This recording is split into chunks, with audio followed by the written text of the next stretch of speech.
everyone, welcome back. I'm Melissa Pineda, and today I will be discussing the book, The Happiest Man on Earth by Eddie Jaku.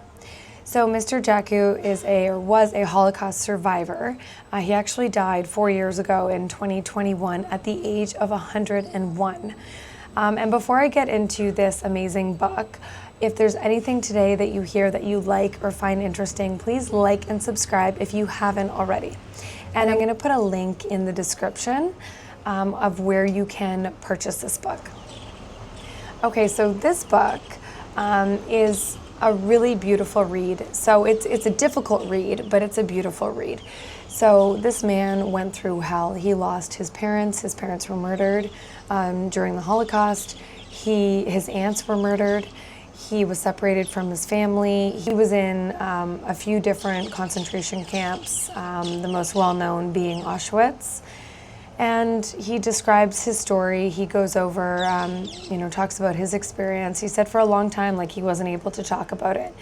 And he realized that in talking about it, it helped a lot of people. Not only other survivors, but it also helped others to hear about his experience, because there's another side to it. You know, he came out on the other end and he chose happiness, and he called himself the happiest man on earth.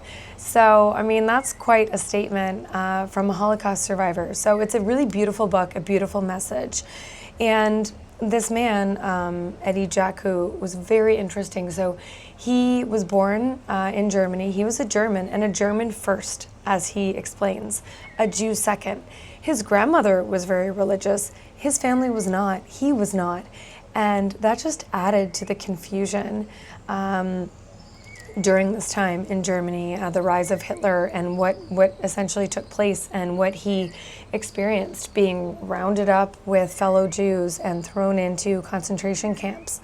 And he said it was such a confusing time because they just couldn't wrap their heads around it. Like, they were Germans. And then how could their fellow Germans, some of them, their friends, turn on them and turn them in and just treat them like absolute garbage? It was horrible what he lived through and what he experienced, but he lived to tell his story. And his message is just really beautiful, the love. So I'm not going to go into the details of the book. Yes, it's a little hard to read at times, but if you know anything at all about the Holocaust, none of it's new information. It's horrific. But he has his own story, right? What he went through. He ended up escaping one of the concentration camps, and so he has a very interesting story and interesting experience throughout the people that he met, the people that he says saved him. He had random acts of kindness throughout his experience in the concentration camps, and so he discusses these experiences that he had, and he also talks about how he survived, but also how he became happy, how he found happiness after the war, after his time in the concentration camps, because he talks about how happiness is a choice. So for him, happiness is a choice. And a lot of people choose not to be happy, and he doesn't fault his fellow Holocaust survivors for that. He talks about forgiveness too, and he doesn't fault fellow Holocaust survivors for not being able to forgive. And this is an interesting part I found. He says because he can't forgive either. He can't forgive Hitler. He can't forgive the German people, he said. And, obviously he's talking about the German people at that time, the ones he encountered, the ones that participated in the horrific treatment of the Jewish people. But it's interesting because everything you hear about forgiveness, people always say, it's in all the books, forgive for yourself, right? Forgiveness will set you free. You don't forgive for the person that hurt you, you forgive for yourself. However, Jaku talks about hate instead. Like he doesn't forgive. He doesn't fault anyone for not forgiving. You don't have to forgive to be happy.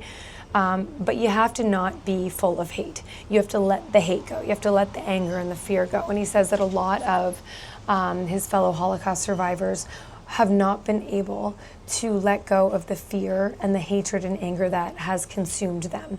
And he said, like, although physically they're no longer in these concentration camps, mentally, emotionally, they are still there, and they will never be free unless they're able to let go of the hate, of the anger, and of the fear.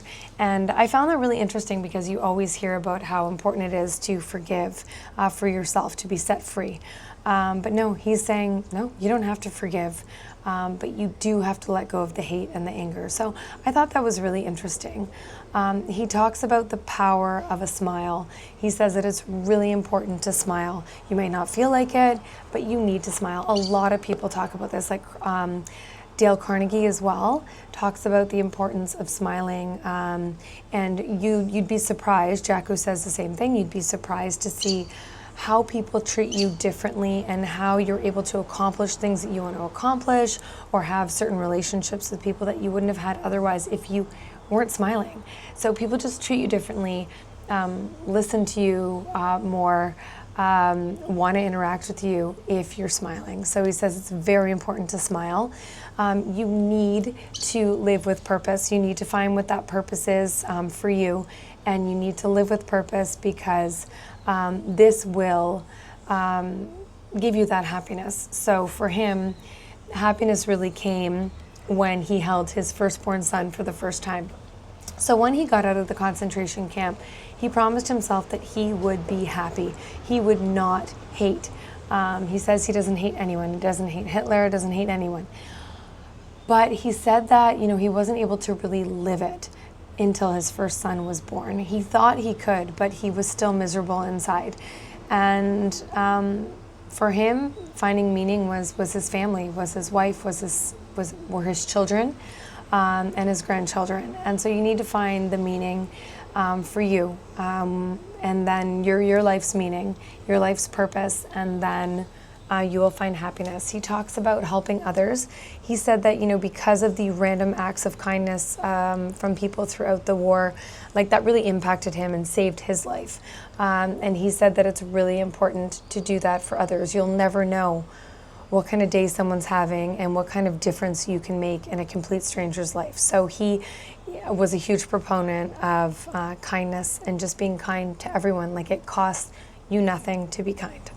Yeah, so for Jaku, happiness is a choice, and he emphasizes this in this book, and he encourages everyone to choose to be happy. It's not always easy. You don't always feel like it, but it's so important. You only have this one life, so he talks about being grateful for every minute.